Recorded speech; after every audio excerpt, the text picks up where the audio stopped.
Hi guys, Economics here, and I'm just going to bring to you a short video on today's topic, which I've been doing with my Year 11 as we have just started the macroeconomics section of the OCR GCSE economics. So today we've been looking at the whole notion of the circular flow of income with specific reference to GDP and economic growth. So we started off today by talking about the key macro objectives for the economy. So we're talking about things such as economic growth, inflation, trade, unemployment. But the first topic which is tackled on the OCR specification is the whole notion of economic growth. So after some discussion of that, we then got into something which is a little bit more advanced than is in the GCSE textbook, but I think it's worthwhile talking about at this point, which is this whole notion of the circular flow of income. So, economic growth, first of all, what is it? Well, of course, in any economy, we want to see standards of living rising year upon year upon year. And how do we achieve that? We want to see our economy going from that size to that size to that size to that size. So we want to see some growth in the economy. And as you know, UK economy, 6th largest global economy, with the US the largest, soon to be overtaken by China. So we talked a little bit about that, but then we said, well, how do you measure this thing called economic growth? And of course in the textbook the standard methodology of this is, well, we look at this thing called the gross domestic product, and if that number, which is in the trillions of pounds for the UK, if that number is going up year upon year, then the economy is experiencing what we would refer to as economic growth. So this thing called GDP is used as the measure. And your standard textbook definition for that is that GDP measures the total value of everything which is outputted or produced in the economy. Now, if you imagine that, imagine how difficult that is to do, to put a value on everything which is produced in the economy. Indeed, even to record everything which is produced in the economy, that's an enormous undertaking, if not somewhat of an impossibility. So you could look at the output of everything. And then we started talking about, well, it's okay if you work at the Nissan factory because they produce cars, so it's easy to see what they make. So it's easy to put a value on it. But what about teachers, doctors, nurses, those working in the armed forces, government officials, etc., who are providing in general a service? Well, how do we put a value on their output? And then we got around to talking a little bit about how we would use the salaries which are paid to these people as the value of their output to the economy. Now, whether that is an accurate valuation of their true contribution to the economy is a discussion to be had another day. But it's certainly a method by which you can assign a value. So then, to just move this on one step further, we said, well, let's consider this thing called the circular flow of income. So let me explain this diagram to you and then talk a little bit about some of the labels on said diagram.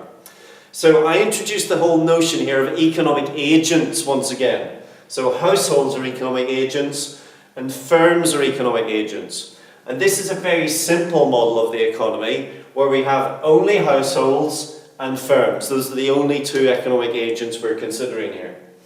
And we're also assuming in this model that everything that is spent by households is also earned by the households. So if they earn £100, they're spending £100. So there are no leakages, no withdrawals from this system.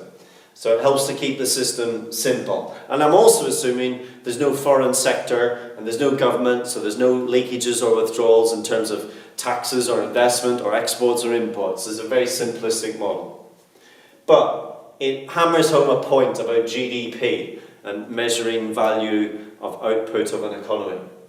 So this is color-coded, so blue and green. So let's deal with the blue section first of all. Households, what do? They spend on consumption of goods and services. That's as consumer expenditure C. So they're spending and the money's going from the households to the firms. In return, they're of course receiving goods and services. So the firms are providing the households with the goods and services. On the other side, how do the firms produce things? Well, they need the raw material, they need the factors of production, they need the land, the labour, the capital, the enterprise. You'll remember that acronym CELL, C-E-L-L, to identify capital, enterprise, land, labour. So these are the factors of production. Households supply them to the firms, and in return, well, why do we go to work? We go to work to earn a wage, so we get an income coming back. Now these are called factor incomes, and actually all of the factors of production earn a return. So land is rent, labour is wages, capital is interest, and enterprise is profit. Those are what we call the factor incomes. So in this very simple model, we can see that it might be possible to identify the value of things which are produced in the economy, especially when we're assuming that everything which is earned is spent. Now, there are actually a few different ways of measuring the GDP of an economy. One is to find something called the national income, i.e. the income paid over to all the economic agents in the economy. One is to measure the national output, which is the textbook definition, so to put a value on everything which is outputted, produced. And another is to find what's called national expenditure, to find how much the total value which is spent on goods and services produced in the economy. Now we can see all three of these things in this diagram. So, expenditure. Households are the only people spending here, so we can say that that's the national expenditure. The output is the goods and services. We're assuming everything here produced is bought, so that's the national output. And the national income is the factor incomes, the incomes earned by the factors of production. Now, in this simple model, those three things should be identical because there are no leakages or withdrawals from this system. And indeed, in reality, in theory at least, you could measure GDP by either of these methods, and you ought to, but not necessarily will, ought to get the same value. So the value of national income should be the same as the value of national output, should be the same as the value of national expenditure. Now, whether or not that is the case, that's a discussion to be had another day. But I'll leave it at that, ladies and gentlemen. So it's just a little bit about GDP, measuring economic growth and the size of an economy, and how we measure it, the different ways in which you can measure it. Bye for now.